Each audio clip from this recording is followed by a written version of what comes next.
مطلب جس طرح حضرت عمر فاروق رضی اللہ تعالیٰ عنہ تھے تو وہ مطلب پہلے وہ انہو دین پر انہو انہو انہو جی انہو سوری تو وہ پہلے دین پر نہیں تھے، بٹ جب جیسے انہوں نے قرآن پاک کو سنا تو وہ ان کے دل پہ بہت مطلب وہ اس آیات وہ سنتے ہی ان کے وہ دل پر قرآن پاک اتر گیا، اور وہ اتنے مطلب انہوں نے پھر اس کے بعد دین کے لیے کتنا زیادہ کام کیا، اور مطلب قیامت تک ان کو اس وجہ سے یاد کیا جاتا ہے، اور ان کی ہر چیز کو.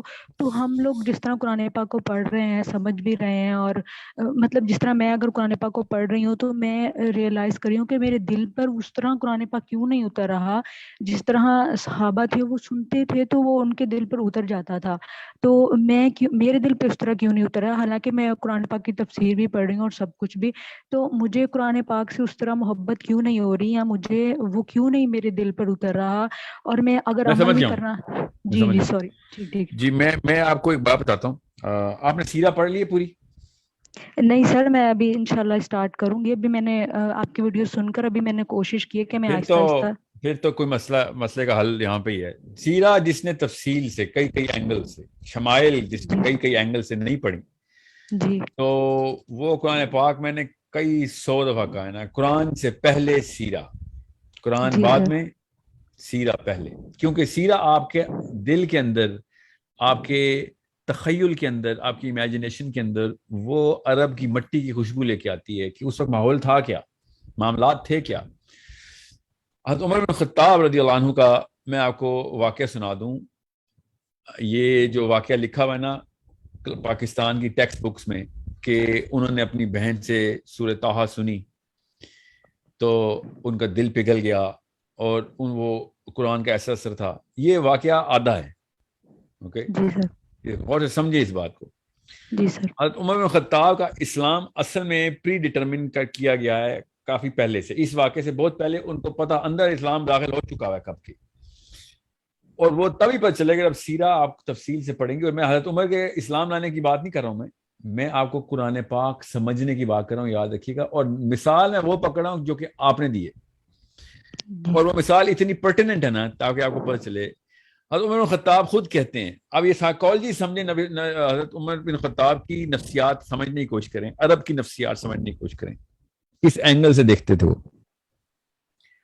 حضرت عمر بن خطاب کہتے ہیں کہ میں بہت شراب پیتا تھا، اتنا کہ شاید ہی عرب میں کوئی اتنی شراب پیتا ہو. ایک دن میں نیچے گیا ہوں شراب پینے، قطار میں، پب میں، شراب خانے میں، تو وہ چھٹی پہ بند تھا. کہتے یہ پہلی دفعہ ہوا تھا. اس کا مطلب ابھی نشے میں نہیں تھے، کوئی شراب نہیں پی تھی، پینے گئے تھے. ابھی یہ کسی وجہ سے بتا رہا ہوں، ابھی پوری طرح وہ ہوش میں تھے. کہتے میں نے جب یہ دیکھا کہ آج تو یہ پب بھی بند ہے تو میں کیا کروں. تو پھر میں نے کہا اچھا یار چل، اللہ کی طرف سے یہ بھی ایک واقعہ ہونا ہی تھا، تو کیوں نہ میں پھر جا کے کعبے میں جا کے تھوڑی عبادت ہی کر لیتا ہوں. کعبے میں بت پڑے ہیں نا، اس وقت مسلمان نہیں ہوئے ابھی، ٹھیک ہے، بہت پرانا واقعہ ہے. رات کا ٹائم تھا، کعبے میں کوئی بھی نہیں تھا. اچانک حضرت عمر خطاب کہتے ہیں میں نے دیکھا کہ ایک بندہ کھڑا ہوا ہے اور عبادت کر رہا ہے. یعنی کہتے رات کے وقت ایسے تو نہیں نظر آتا. تو کہتے میں نے دور سے دیکھنے کی کوشش کی کون ہے، تو تھوڑا سا قریب گیا ہوں تو ایک دم میں نے پہچان لیا کہ یہ تو محمد ہے، اور اس وقت تک کو نبی علیہ السلام کے شدید دشمن ہے.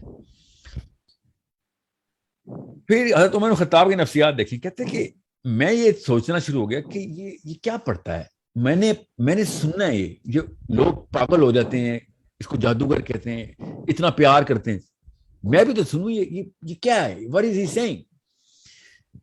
تو کعبے پہ نا لحاف جو تھا نا کعبے کا، اس کعبے کے لحاف کے پیچھے کہتے میں چھپا لیا اپنے آپ کو، اور سرکتا میں آپ نبی علیہ السلام کے بالکل سامنے آ گیا ہوں. نبی علیہ السلام کو نہیں پتا رات کا ٹائم ہے، کعبے کے سامنے نبی علیہ السلام نماز پڑھے، اور حضرت عمر لحاف کے پیچھے آئے کھڑے ہو.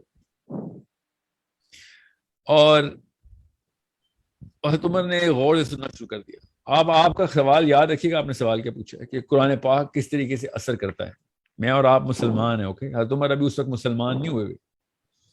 اتنا بڑا مسئلہ کہ ہمیں مسلمان ہونے کے باوجود بھی قرآن نہیں سمجھ آتا. اور حضرت عمر بن خطاب کہتے ہیں میں نے سننا شروع کر دیا کہ محمد کیا کہہ رہے ہیں. اللہ کو پتا ہے کہ نیچے واقعہ کیا ہو رہا ہے. اور نبی علیہ السلام نے سورہ حاقہ شروع کی. علماء کرام نے لکھا ہے, مودودی صاحب نے لکھا کہ حاقہ اس وقت نازل ہوئی ہے, نازل ہونی شروع ہوئی, نبی اسلام نے سورہ حاقہ شروع کر دی. تو حضرت عمر نے کہا کہ یار کیا ردم ہے, خود لکھتے ہیں وہ کہ کیا ردم کا مطلب ہے کیا میٹر ہے, میزان ہے اس پورے کے پورے شعر کا, جو انہوں نے کہا کہ یہ شعر ہے. تو کہتے ہیں یار یہ تو واقعی لوگ پھر اسی لیے فریفتہ ہیں محمد پہ کہ کیا شاعر آدمی ہے.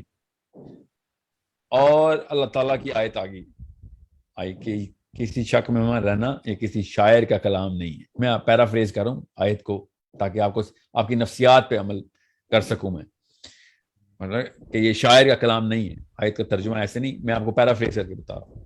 اب اللہ تعالیٰ حضرت عمر سے بات کر رہے ہیں, ٹھیک ہے. حضرت عمر ایک دم کہتے ہیں میں ششتر رہ گیا کہ یہ اس کو کیسے پتہ چلا کہ میرے دل میں کیا بات آئی. میں نے بولی تھوڑی ہے, میں نے تو کچھ بولا ہوتا تو میں کہتا کہ کان سے سن لیا ہے اور محمد نے بھی اس کا جواب دیا ہے. اگر اللہ تعالیٰ کی آیت نازل ہو رہی ہے اور اللہ تعالیٰ کہہ رہے ہیں یہ کسی شاعر کا کلام نہیں. حضرت عمر کہتے ہیں میں شوق میں چلا گیا اور اپنے آپ کو جسٹیفائی کرنا شروع ہو گیا کہ نہیں یہ کیسے ہو سکتا ہے. ہر پرمیوٹیشن رن کی, کہتے میں نے ہر چیز سوچی کہ کیسے محمد کو پتہ چلا. اور پھر کہتے میں نے کہا اس کا مطلب ہے شاعر نہیں ہے, یہ کاہن ہے, کیونکہ کاہنوں کو پتا ہوتا ہے کہ اندر وسوسہ کیا چلتا ہے, ڈالتے کیسے ہیں. پھر اللہ تعالیٰ نے آیت نازل کی کہ میں بھی پیرافریز ہی کر رہا ہوں کہ تو کیا سوچ رہا ہے شاعر کا کلام تھا, نہیں ہے شاعر کا کلام. اب کیا تو سوچ رہا ہے کہ کاہن کا کلام, تو یہ کاہن کا بھی کلام نہیں ہے. پھر حضرت عمر کہتے ہیں کہ جب یہ واقعہ ہوا نا تو پھر میں اس وقت اپنے ہوش کھو بیٹھا تھا. یاد رکھیے گا حضرت عمر شراب پینے نکلے ہوئے ہیں, یاد رکھنا, ٹھیک ہے. اب اسلام میں نہیں آیا ہوا ابھی, ٹھیک ہے, ابھی اسلام قبول نہیں کیا ہوا اور ابھی ہوش میں ہے کیونکہ شراب خانہ بند ہے, ٹھیک ہے. اور یہ واقعہ جب ہوا تو کہتے ہیں کہ میں نے کیا حملہ کرنا تھا, کیا نقصان پہنچانا تھا محمد صلی اللہ علیہ وسلم کو. میں نے پھر ڈر کے واپس سرکہ اور کعبے کے واپس الٹی طرف آیا, لحاف کے پیچھے سے نکلا اور دوڑ لگا دی. یہ حضرت عمر بن خطاب کا اسلام کا اصل میں واقعہ ہے, ٹھیک ہے. کیوں میں کہہ رہا ہوں یہ اصل میں واقعہ ہے, کیونکہ حضرت عمر نے خود بتایا ہے. اب پاکستان کے اندر حضرت عمر کے اسلام لانے کا یہ واقعہ پتہ کیوں نہیں لکھا جاتا, کیونکہ پاکستان کی نفسیات میں یہ جب شراب لفظ لکھا جائے گا نا تو وہ کہیں گے کہ نہیں یہ نہ کر دینا, یہ نہ کر دینا, عوام شراب پہ تل جائے گی. ان لوکل شودر کنورٹڈ مسلمانوں کی نفسیات کام ہی ایسے کرتی. عرب کس طرح کھل کے بیان کرتا ہے اپنا ساتھ, حضرت عمر بن خطاب اپنا ہی واقعہ کھل کے بیان کر رہے ہیں اور ہم نے وہ چھپا دیا ہوا ہے.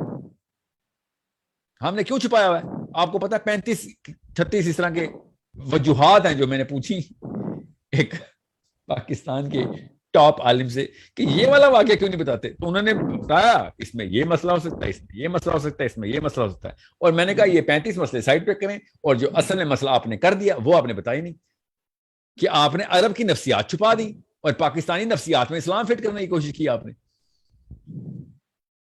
سوچیں تو صحیح, عام بندہ سوچتا ہے کہ سورہ طٰہٰ پڑھی ان کی بہن نے اور ابھی تک ہم سوچتے ہیں کہ ہم پڑھ کے تھک گئے, ہمیں کیوں نہیں سمجھا. آپ پورا کانٹیکسٹ بتائیں گے تو پتہ چلے گا سورہ طٰہٰ کا اثر کیسے ہوتا ہے. You need to understand. ہمیں خود دور کرتے ہیں یہ 2 نمبر بابے میں, اسلام سے دور, نفسیات کو چھوڑ دیتے ہیں ہمیں. جبکہ اسلام جیسے بکر خوشاب میں آیا تھا, جس جگہ کی نفسیات, جس جگہ کی سائیکالوجی, وہاں کی کلچرل سائیکالوجی وہ سمجھیں گی تو آپ کو پتہ چلے گا صحابہ کس طریقے سے ایک مشن کے اندر داخل ہوئے اور پوری دنیا کو فتح کر کے چلے گی. وہ psychology of the Arabian culture کس طریقے سے ہارنس کی نبی السلام نے. پاکستانی اسی لیے کبھی آج تک موومنٹ نہیں کر, دیکھ لینا جلسے ہو رہے ہیں 6 دن بعد کیا کریں گے لوگ. سائیکالوجی کے اندر ویکنس ڈالتے ہیں, ہم ایک کنفیوز قسم کی سائیکالوجی ڈالتے ہیں ہر ایک کے اندر. پھر وہ بندوں کے خلاف تو ہم کر لیں گے ٹو لگانے پہ, ساس بہو کو تو مار دے گی, نند بھابھی کو تو مار دے گی, بھائی کو تو بزنس پارٹنر کو تو مار دے گا, مگر مسلمان شیطان کو نہیں تابع کرے گا, مسلمان شیطان کے خلاف لڑائی نہیں کرے گا, مسلمان گناہ کے خلاف لڑائی نہیں کرے گا, مسلمان نظام کے لیے لڑائی نہیں کرے گا. بیکاز سائیکولوجیکل اینگل کیا دیا ہوا ہے ہم نے اس کو کہ زیادہ سے زیادہ کیا ہوگا, میں نے اپنی نند کو پچھاڑ دیا, میں نے اپنی ساس کو پچھاڑ دیا, میں نے اپنے دوستوں کو پچھاڑ دیا, میں نے اپنے باس کو پچھاڑ دیا. ریلی یہ ہے تمہاری مسلم آئیڈینٹی. تبھی تو تمہارے گھر سے بہنیں اٹھا کے لے کے امریکہ، ٹھیک ہے، تمہارے ماؤں کو، بہنوں کو، بھائیوں کو، بیٹوں کو بیچ دیا مشرف نے. سوچو تو صحیح، کیوں ہم نے کیا کیا؟ یو نو واٹ، اس کی اچھی چیزیں بھی تو دیکھو. What I'm saying is you need to find out where the root of the problem is, and the root of the problem according to my Prophet sallallahu alaihi wasallam کہ نفسیات کیسے ٹھیک کرنی ہے. According to the other side ابلیس بھی نفسیات پہ حملہ کر رہا ہے. اللہ تعالیٰ بھی نفسیات کو کہہ رہے ہیں کنٹرول میں، اس کو تابع کرو، اس کو چینل ہارنس کرو، اس کو پالش کرو. ہمیں نفسیات ملتی ہیں لوکلائزڈ. ایک صحابی فٹ نہیں ہوتا ہماری لوکل کلچرل سائیکالوجی کے، اس لیے ہمیں صحابی سمجھ ہی نہیں آ سکتا. تو صحابی نہیں سمجھ آئے گا تو ہمیں کیسے پتہ چلے گا قرآن پاک کا اثر کیسے لینا ہے؟ آپ کو پتا پاکستان میں قرآن پاک کو علماء کرام خود منہ سے بول رہے ہیں کہ سکون کی کتاب ہے، نیند آ جائے گی، سونے کے استعمال کے، سونے کی دوائی ہے. قرآن پڑھتے ہیں تو سکون آتا ہے، نیند آتی ہے، ورنہ دنیا کے غم سونے نہیں دیتے، اینزائٹی اٹیکس ہوتے ہیں. اور وہ آیتیں پتہ کیا پڑھے ہوتے ہیں؟ سورہ انفال کی. قرآن پاک میں سورہ انفال کی ہے کہ جنگ کے دوران کیا واقعات ہونے ہیں، آپ نے مال غنیمت کیسے، آپ پڑھ اس کو پتہ ہی نہیں ہے کیا پڑھ رہے نا. وہ نیند کے لیے پڑھا تو اللہ نے کہا چل ٹھیک ہے، تجھے یہ چاہیے تو یہ لے لے، تجھے ہدایت نہیں ملے گی. قرآن پاک نیند کی دوائی نہیں ہے، ہدایت کی دوائی ہے. صحابہ کو عربی اور اس نفسیات کا پتہ تھا کہ جس نفسیات کے بیچ میں قرآن اترا تھا نا، وہی ان لوگوں کی نفسیات ہی تھی نا، بیچ میں قرآن پاک اترا تھا، پوری طریقے سے سمجھ آ گیا تھا. ہم نے یہاں پہ بس عربی کے ایک ایک حرف کے پیچھے 10 نیکیاں ہیں، ہر پاکستانی کو کلاس 1 میں بتایا جاتا ہے. اچھا، تو کتنے اعمال کا احکام ہے قرآن پاک میں یہ کسی کو نہیں پتا. کون سے اعمال جو ہیں وہ are going to determine کہ تم دوزخ میں جاؤ گے جو تم کرتے ہو، نہیں، یہ بھی نہیں پتا. میں آپ کو پھر بتاؤں، یہ جو ایک آئرنی دیکھیں کہ ایک بندہ قرآن پاک کی آیت پڑھ رہا ہو، عربی میں لکھا ہوا ہے کہ افلا یعقلون، ٹھیک ہے، اور وہ پڑھ رہا ہے خالی، ٹھیک ہے، اور ترجمہ ہی پڑھتا ہے مگر پڑھتا ہے خالی، تو وہ کتنا بڑا گناہ کرے گا. آپ پاکستانی سائیکالوجی کے تھرو سوچیں گے تو آپ کو پتہ چلے گا. اللہ تعالیٰ کہہ رہے ہیں خالی پڑھنا لینا سوچنا، مگر ہم نے کہا نہیں، سوچیں گے نہیں، خالی پڑھیں گے، کیونکہ مجھے 10 نیکیاں چاہیے. یا رب العالمین، میں 10 نیکیوں کے لیے پڑھا. تو مجھے کہہ رہا ہے، خود اس آیت میں لکھا ہوا ہے کہ خالی پڑھنا نہیں، سوچیں کہ میں کیا کہہ رہا ہوں، مگر میں نے سوچنا نہیں، میں نے خالی 10 نیکیاں لینی. سو یہ کسی اشفاق احمد کا ناول ہوتا نا، یا بانو قدسیہ کا، تو میں سمجھ سکتا تھا خیر ہے. یہ اللہ تعالیٰ کی کائنات کے بادشاہ، کائنات کے مالک کی کتاب ہے. I am not gonna take it lightly کہ اللہ تعالیٰ کہہ رہے ہیں سوچ، اور میں کہہ رہا ہوں نہیں، میں خالی پڑھوں گا، سوچوں گا نہیں، رٹا ماروں گا، حفظ کر لوں گا، سوچوں گا نہیں.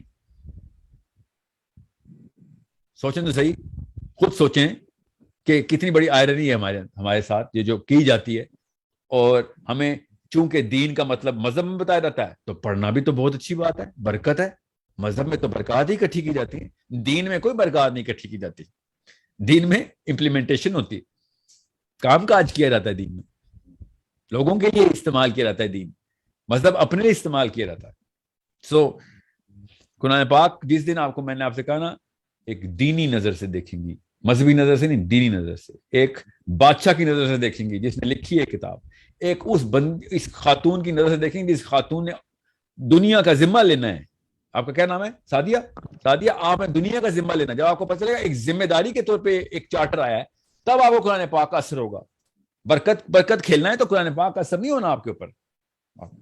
سوچنے تو صحیح، ذرا ہوتا تو ہو جاتا، اب تک ہو چکا ہوتا نا. ہماری پڑھ نانی، سکڑ نانی، ککڑ نانی سے شروع ہوتا، کسی کو تو برکت کا اثر ہوتا ہے نا، کہ کسی پہ نہیں ہوا. نوست کے سائے میں ہی مرے سارے پاکستانی انڈینز.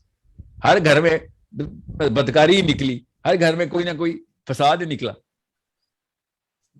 وجہ ہے نا اس کی، بیکاز یہ موشن کی کتاب تھی، ورب تھا. اسلام ایک ورب ہے، ہم نے اس کو ناؤن سمجھ لیا.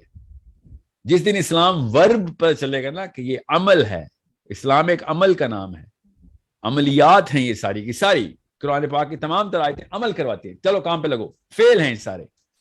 اسلام ایک فعل ہے، سوری میں نے عمل بولی جا رہا ہوں. اسلام ایک اسم نہیں ہے، فعل ہے.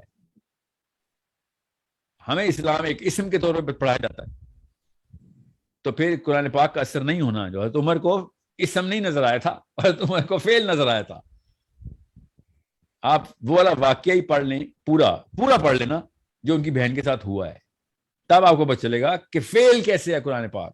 فعل مطلب فا عین لام، فعل، عمل، ورب. کس طریقے سے اپنے شوہر کو بچا رہی ہے، قرآن پاک کے نسخے سینے سے لگا رہی ہیں اور کہہ رہی ہے تو نجس ہے، ہاتھ نہ لگا قرآن پاک کو، مارنے آئے میں اپنی بہن کو. فعل یہ ہوتا ہے، عمل کر کے دکھایا بہن نے کہ جا کچھ کر دوں گی، مار دے بے شک، میں نہیں یہ چھوڑنے والی. عمل کر رہی ہے کہ یہ لے گردن کاٹ، یہ تو نہیں چھوڑنے والی میں. پاکستانی آنٹی کے معاملات چیک کریں تو قرآن پاک چومتی بھی پائی جاتی ہے، اپنے سر پہ رکھا ہوتا، انہوں نے بند بھی ہونا تھا، کپڑے میں لپیٹا ہونا تھا انہوں نے، اور جان پہ بات آتی، رکھ لے قرآن، رکھ لے، مار دے، میرے بچے نہ ماری، بس میرے بچے، میں بچوں کے لیے آئی ہوں دنیا میں، میرے بچے چھوڑ دے، باقی سب کچھ کر دے، میرا گلا بھی کاٹ لے بے شک. ٹھیک ہے، یہ پاکستانی آنٹی نے کرنا تھا. عمل دیکھیں، فعل دیکھیں کیا ہوتا ہے کہ دین تک قربان، میرے بچے بچ جائے بس. اسلام کیا کہتا ہے؟ اسلام کہتا ہے پوری دنیا کے بچے بچا، اس لیے قرآن آیا ہے. ہر ماں کو کہتا ہے پوری دنیا کے بچے بچانے آئی ہیں آپ، اپنے بچے نہیں بچانے آئی دنیا میں. آپ اپنے بچے بچانے ہوتے تو ابراہیم بھی بچا لیتے اپنے بچے. ابراہیم نے تو چھری پھیر دی تھی اپنے بچے پہ کہ پوری دنیا کا ذمہ لینے آئے ہیں. حسین علی اکبر کو نہ لے کے جاتے ساتھ، علی اصغر کو نہ لے کے جاتے ساتھ. اپنے بچے قربان کرنے کا نام اسلام ہے، یاد رکھیے گا کہ بھائی صحیح کے پیچھے کمپرومائز نہیں ہے. سوری، بچے جاتے جائے، جان جاتی جائے، باپ جاتے جائے، ماں جاتے جائے، صحیح غلط پہ کمپرومائز نہیں کریں گے ہم. اور میں پھر بتا رہا ہوں، جس دن یہ کانسیپٹ کلیئر ہوگا نا آپ کا، اس دن آپ کے گھر میں غزوہ بدر کھل جائے گا. وہی اجر مل جائے گا جو ابو بکر صدیق اور عثمان غنی اور علی بن ابی طالب کو ملے. ہر بندے کا اپنا اپنا ٹیسٹ ہوتا ہے. بدر ہر جگہ کھلتی ہے، عہد ہر جگہ کھلتی ہے. ایوری باڈی نوز. عمل کی بات ایک دفعہ نیت مان لینا کہ قرآن ایک اسلام ایک فعل ہے، ایک ورب ہے، اسم نہیں ہے. اسم اور فعل میں فرق ہوتا ہے. اسم ہے تو پھر کریں پوجا پاٹ، ٹھیک ہے، پھر کیا ہے، پھر تو بس نام اللہ تعالیٰ کے 99 نام ہے، بس اسی کی تسبیحات کریں. آنٹیاں کیا کریں پورے پاکستان کی؟ ہر وزیر اعظم نے ہمارے تسبیح کیا پکڑی ہوئی ہے؟ اسم سمجھا ہوا اسلام کو، اسم ہی پکڑے نا، نام لے رہے. ہر بندہ تسبیح کرے نا، بے نظیر سے عمران خان تک تسبیحیں کریں. اسلام، میں مسلمان ہوں تو تسبیح ہوگی ہاتھ میں. مسلمان ہے تو فعل ہونا چاہیے تھا آپ کے ہاتھ میں، یہ اسم کیوں آپ کے ہاتھ میں؟ تو اثر تب ہوگا سادیہ جب تک کہ اسلام ایز این ایکشن نہیں آئے گا. And you never understand, perspective الٹا نہ کر دینا. اپنے بچے بچانے کا نام اسلام نہیں ہے، سیلفش نہ ہو. دنیا کے سارے بچے بچانے کا نام اسلام ہے. Okay, make sure you understand that. جی ٹویٹر